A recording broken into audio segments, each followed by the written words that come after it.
Here we are at the warm-up from the 2.4 number 2 set of notes. We're asked to determine if this point, negative 3, 4, lies on the line that is perpendicular to this 3x minus 4y is equal to 10 and has the same x-intercept as this other line, 2x plus y is equal to 12. Well, really fast, if we go ahead and just kind of graph just a rough scenario of this line, we know that that's in standard form. And so we're looking for that x-intercept. In other words, where is it crossing this x-axis? Well, typically from class, we would just create our box, throw 0, 0 on the main diagonal. If x is 0, y would have to be 12. If y was 0, this is gone, x would have to be 6. Now keep in mind, we're looking for just the x-intercept. So really the only one that we care about is where it's crossing that x-axis, happening at 6, 0. So we end up with 6, 0, this point right here, and that is just one of our 2 points. Now, it also has to pass through this point, negative 3, 4. So negative 3, 4 would be about right here. So the question really here is, when you connect these 2 points,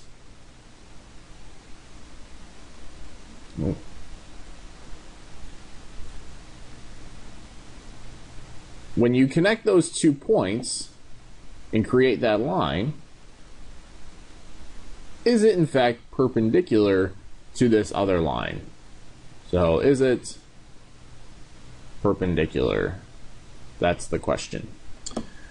Now, again, since we have this point, and we have this point that this green line is being constructed from, we can go ahead and find the slope between those 2 points. So we have 6, 0 as one point, and negative 3, 4 as our other. And from that, we'll just say that this is x1, y1, this one will be x2, y2. And from that, we can go ahead and find our slope. So m is equal to 4 minus 0 over negative 3 minus 6. Well, that'll simplify out to be 4 on top still over negative 3 minus 6 is negative 9. So this is our slope. Now we have to go ahead and determine if this has a perpendicular slope.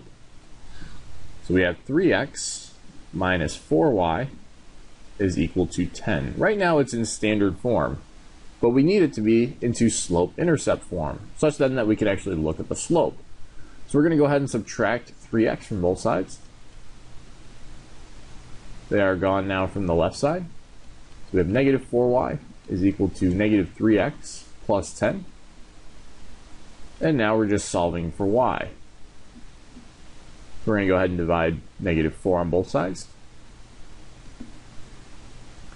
Here they are gone on the left, leaving us with just y is equal to negative 3 divided by negative 4, turns out to be a positive 3 over 4, x. And we really only care about the slope. You could find this calculation too, but it's really not necessary for right now. So what we're mainly just looking at is that slope. Well, is it in fact perpendicular to this slope, negative 4/9? Well, are they opposite? In order to be perpendicular, you have to have that opposite reciprocal.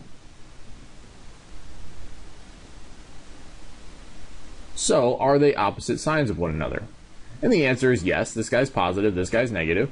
So opposite checks off. Reciprocal now. When you flip these numbers, do you end up with the flipped version of that? Well, this guy has a 9, this one doesn't have a 9 at all. So obviously, no, this is not a reciprocal. And as a result, that is the answer for our warm-up from our 2.4 number 2 set of notes. This would be not perpendicular.